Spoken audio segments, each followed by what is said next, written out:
প্রিয় ভিউয়ার্স, আজ আমাদের আলোচনার বিষয় হলো রম্বসের কর্ণের দৈর্ঘ্য ও ক্ষেত্রফল নির্ণয়।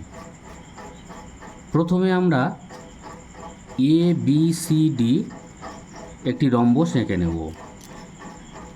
এখানে কর্ণটা বৃহত্তর কর্ণ 32 সেমি।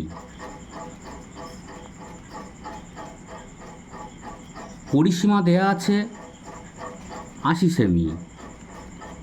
এখান থেকে আমরা বাহুর দৈর্ঘ্য বের করব। এখানে একটা সূত্র অ্যাপ্লাই করা আছে, পরিসীমা ডিভাইডেড 4 ইজিক্যাল টু কি, বাহুর দৈর্ঘ্য। পরিসীমার জায়গায় 80 ডিভাইডেড 4, কাটাকাটি করলে কত হচ্ছে, 20 সেমি। বাহুর দৈর্ঘ্য 20 সেমি।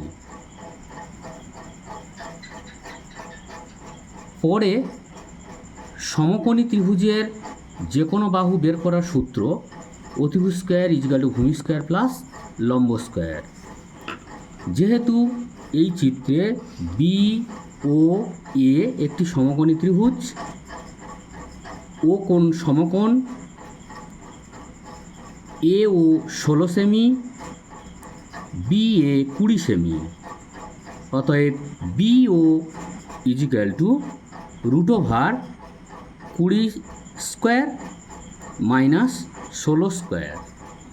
কোত্থেকে এসছে, অতিভুজ স্কোয়ার ইজিক্যাল টু ভূমি স্কোয়ার প্লাস লম্ব স্কোয়ার ইজিক্যাল টু √20 স্কোয়ার করলে হয় 400, 16 স্কোয়ার করলে হয় 256 ইজিক্যাল টু √400 মাইনাস 256 144।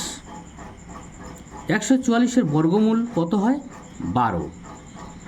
অতএব বিও ইজিক্যাল টু 12 সেমি। কর্ণটির দৈর্ঘ্য বিডি, বিডির দৈর্ঘ্য ইজিক্যাল টু 12 × 2। যেহেতু সমকোণে সমদ্বিখণ্ডিত করে, 2 গুণ হবে, 12 দুগুণে 24 সেমি। অপর কর্ণের দৈর্ঘ্য হবে 24 সেমি। আবার রম্বসের ক্ষেত্রফল ইজিক্যাল টু, এখানে একটা থিওরি অ্যাপ্লাই করা আছে, হাফ ইন্টু কর্ণ দুটির গুণফল। হাফ গুণিতক কর্ণ দুটি হলো, একটি 24 অপরটি 32। 2 যে কোনো একটার মধ্যে কাটাকাটি করো, 12 দুগুণে 24, 12 আর 32 গুণ করলে হয় 384। অতএব রম্বসের ক্ষেত্রফল 384 বর্গ সেমি। যেহেতু ক্ষেত্রফল, সেই হিসেবে বর্গ কথাটি আসে। ভিডিওটি কেমন লাগলো তা কমেন্ট করে জানাবে, এবং যদি কোনো সমস্যা থেকে থাকে কমেন্টে লিখে জানাবে। যদি ভিডিওটি ভালো লেগে থাকে একটা লাইক এবং শেয়ার করে দেবে।